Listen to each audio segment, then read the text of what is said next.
Coach Carbs, I'm not sure if you're aware that your top assist man, Dylan Strome, and one of the Junks, Eric Bickle, they actually have something in common. We do? Yeah, each have recently undergone root canals.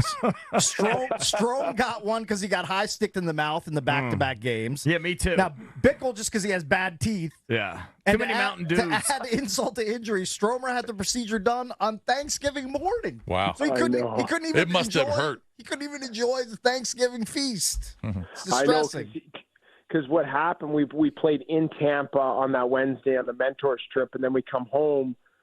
So Thursday was obviously Thanksgiving, and it was an off day, but then we had a back-to-back with the Islanders in New Jersey. So there was no way around it. We had to get call the dentist in on Thanksgiving and get some work done so that Stromer could they were trying to salvage as much of his teeth as they could so that they didn't have to, all of them would, I don't know. I guess it's a pretty timely situation when you're trying to salvage the life of some of your teeth down there that get knocked. Hey, Coach, kudos to you, Brian McClellan, the GM, all the other coaches and player personnel staff, not only for the Caps, but for the Hershey Bears and the South Carolina Stingrays. After this most recent weekend's games, all three of those teams led their respective leagues and sat first overall in points. So not only are the Caps doing it, but the AHL version is doing it in Hershey, the South Carolina team, and the ECHL. I think that's still the league that they participate in. Like, that just speaks to how good the organization is, not only on the Caps level, but other tiers down too.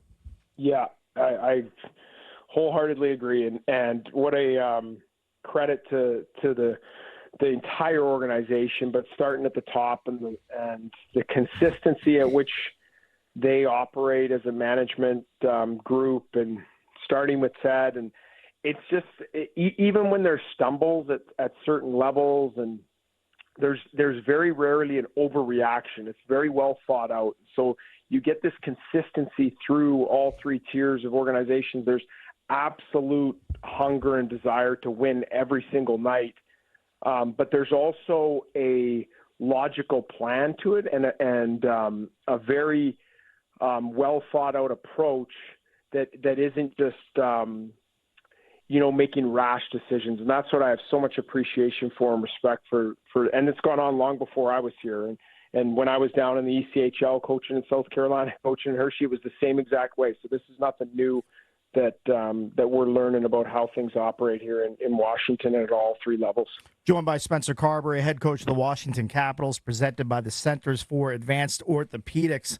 So I saw your quotes from a few days ago about the upcoming Four Nations face-off tourney, as Canada, Finland, Sweden, and the U.S. are going to face off in Montreal and Boston coming up in February. No Caps selected to any of the teams' rosters. Kind of disrespectful, and I think you felt the same way by not having any of your guys representing their countries. Yeah, I was bummed. I understand. Like, those are really tough decisions. Very, very smart hockey people that are in charge and making. And there's no easy decisions, because the players that made the team, if you go down the list, there's great players. I just felt, with where we were at, this isn't a coach advocating for players on a 500 team or a team that's, fighting for a playoff spot. Like, this is a team that's sitting atop the Eastern Conference standings, and we have some players that are massive reasons why we are where we are, that I just felt like you'd be crazy not to take them when you're talking about a best-on-best tournament where there's games that are one-and-done games, because I've been around these guys. I've been around John Carlson, and I've seen what he does when your season's on the line, or when a game becomes so important that you have to win and you have to get the job done. And so I understand I'm biased with my opinion, but I also think there's a lot of substance to why John Carlson, Tom Wilson, Stromer a little bit on the outside, but has had a great year of getting himself in the conversation. Logan Thompson and what he's done this year absolutely has a strong argument, Sandy. And so I just was a little bit disappointed that we didn't have one representative going to that. Coach, Connor McMichael played 80 games last year and had 18 goals, 15 dimes, 33 points. And he was obviously a first-round pick a few years ago, and Caps fans are kind of waiting for him to kind of blossom. This year, in 27 games, he already has 15 goals and 11 assists and 26 points. So he's on pace for, call it, goals in the 40s, somewhere in there. What's he doing differently? His shooting percentage is almost 20% as compared to 13% last year. What's he doing differently that's giving you so much production? Because he's balling. Yeah, he worked.